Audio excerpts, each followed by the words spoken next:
वक्फ board.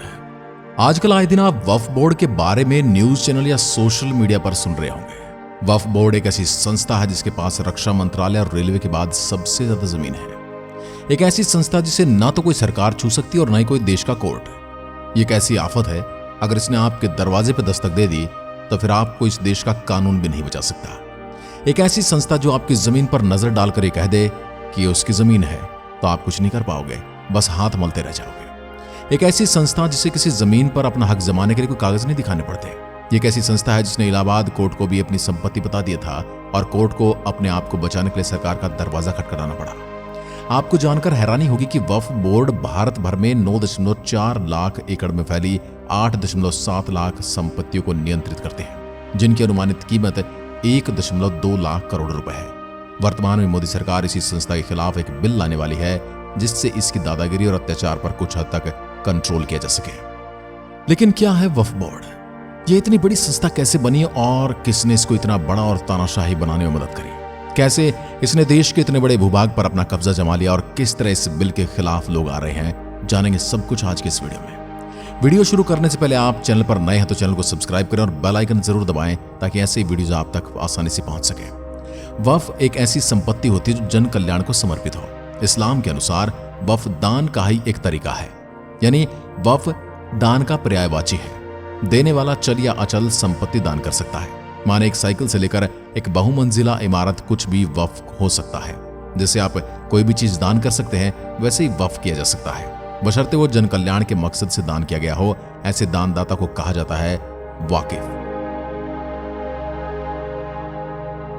कोई वाकिफ ये भी कह सकता है कि अमुक वक्फ से होने वाली कमाई गरीबों पर ही खर्च होगी। मान्यता है कि पैगंबर मोहम्मद के समय 600 खजूर के पेड़ों का एक बाग बनाया गया था जिसमें होने वाली आमदनी से मदीना के गरीब लोगों की मदद की जाती थी। ये वक्फ के सबसे पहले उदाहरणों में से एक है। अरब संस्कृति और भाषा की पढ़ाई के लिए सबसे उम्दा माना जाता है मिस्र की राजधानी काहिरा।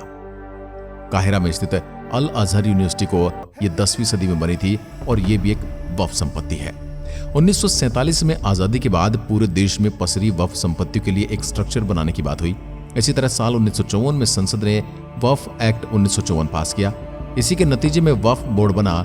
ये एक ट्रस्ट था जिसके तहत सारी वक्फ संपत्तियां आ गई। 1955 यानी कानून लागू होने के एक साल बाद इस कानून में संशोधन कर राज्यों के लेवल पर वक्फ बोर्ड बनाने का प्रावधान किया गया। इसके बाद साल 1995 में नया वक्फ एक्ट आया और 2013 में इसमें संशोधन किए गए। फिलहाल जो व्यवस्था है वो इन्हीं कानूनों और संशोधनों के चलते चल रही है। प्राय मुस्लिम धर्मस्थल वक्फ बोर्ड के एक्ट में ही आते हैं और इसके अंडर ही काम करते हैं, लेकिन इसके अपवाद भी हैं। जैसे कानून अजमेर शरीफ दरगाह पर लागू नहीं होता। इस दरगाह के प्रबंधन के लिए दरगाह ख्वाजा साहिब एक्ट 1955 बना हुआ है। देश में एक सेंट्रल वक्फ काउंसिल और 32 स्टेट बोर्ड है।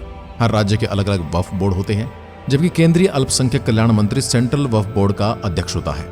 बात करें वक्फ बोर्ड के सदस्यों की तो इसमें शीर्ष पर सारे मुस्लिम अधिकारी होते हैं, जैसे एक अध्यक्ष, राज्य सरकार की ओर से 1 या 2 नामित व्यक्ति, मुस्लिम विधायक, मुस्लिम MP, मुस्लिम वकील, मुस्लिम IAS, इस्लामी स्कॉलर, टाउन प्लानर और इनके अलावा एक लोकल लेवल पर मुतवल्ली भी होता है।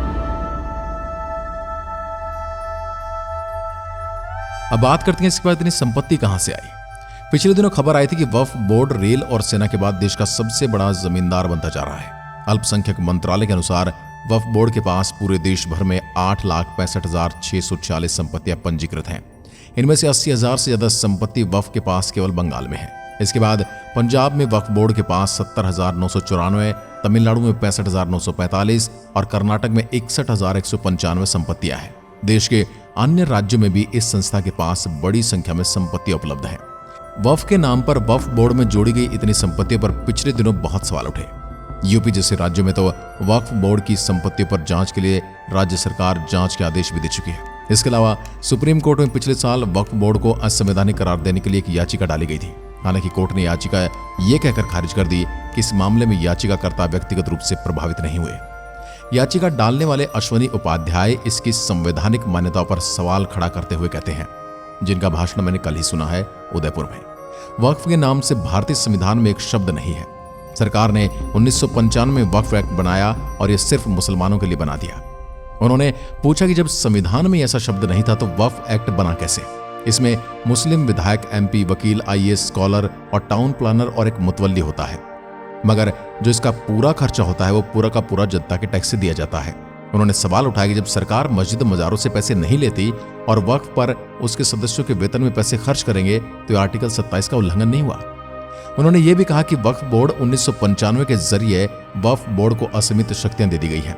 उन्हें अधिकार दे दिया गया है कि उनके सब धार्मिक संपत्ति से जुड़े मामले ट्रिब्यूनल कोर्ट में जाएंगे। वो सवाल करते हैं, देश में इतनी ट्रिब्यूनल कोर्ट नहीं है, ऐसे में अगर अब वक्फ जाकर किसी की संपत्ति पर दांव ठोकता है तो लोगों को दर दर भटकना पड़ता है, तब सुनवाई होती है, जबकि बाकी धर्मों के मामले आराम से सिविल कोर्ट में सुन लिए जाते हैं।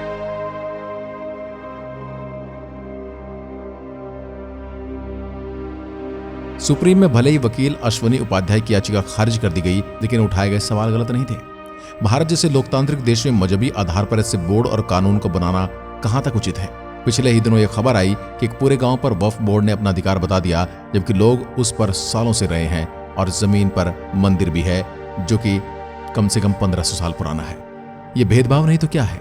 किसी भी अन्य धर्म की संपत्ति से जुड़े मामले पर सिविल कोर्ट सुनवाई कर लेता है, जबकि अगर किसी वक्फ की संपत्ति का विवाद है तो ये केवल ट्रिब्यूनल कोर्ट में सुनी जाती है। यानी अगर वक्फ कभी कहता है कि किसी गैर इस्लामिक शख्स की जमीन भी उसके हिस्से में आती है तो उस व्यक्ति को ट्रिब्यूनल कोर्ट जाकर शिकायत करनी पड़ती है, और देश में इन कोर्टों की संख्या मात्र 14 है। वहीं अगर यही विवाद किसी अन्य धर्म के व्यक्ति से जुड़ा है तो बड़े आराम से मामला सिविल कोर्ट में सुना जाता है। आपको जानकर हैरानी होगी कि वक्फ का कॉन्सेप्ट इस्लामी देशों तक में नहीं है, फिर वो चाहे तुर्की, लीबिया, सीरिया, इराक हो। लेकिन भारत में मुस्लिम तुष्टीकरण के चलते आज हालात ऐसे कि इन्हें देश में तीसरा सबसे बड़ा जमींदार बताया जाता है। इनके पास अकूत संपत्ति है। वक्फ बोर्ड एक्ट 1995 के सेक्शन 40 के मुताबिक अगर वक्फ बोर्ड को लगता है कि किसी संपत्ति पर वक्फ बोर्ड का हक है तो वक्फ बोर्ड स्वतः संज्ञान लेते हुए उसके बारे में जानकारी इकट्ठी कर सकता है, और वक्फ बोर्ड खुद संपत्ति की इंक्वायरी करता है और इस पर फैसला सुनाता है। अगर किसी को वक्फ बोर्ड के फैसले से दिक्कत है तो वक्फ बोर्ड ट्रिब्यूनल में आवेदन दे सकता है, लेकिन ट्रिब्यूनल का फैसला फाइनल होगा। माने उस फैसले के खिलाफ अपील करने का प्रोसेस काफी कॉम्प्लेक्स है। आप हाईकोर्ट जा तो सकते हैं, लेकिन एक जटिल कानूनी प्रक्रिया के बाद। मौजूद वक्फ बोर्ड में केंद्र सरकार करीब 40 संशोधन करना चाहती है। कई रिपोर्ट्स के मुताबिक सरकार का जोर वक्फ में महिलाओं का पार्टिसिपेशन बढ़ाने पर है, और साथ ही सरकार की वक्फ बोर्ड की संपत्ति से जुड़ी ताकत पर भी कंट्रोल करने की बात कही जा रही है। सबसे ज्यादा विवाद इसी बात को लेकर है।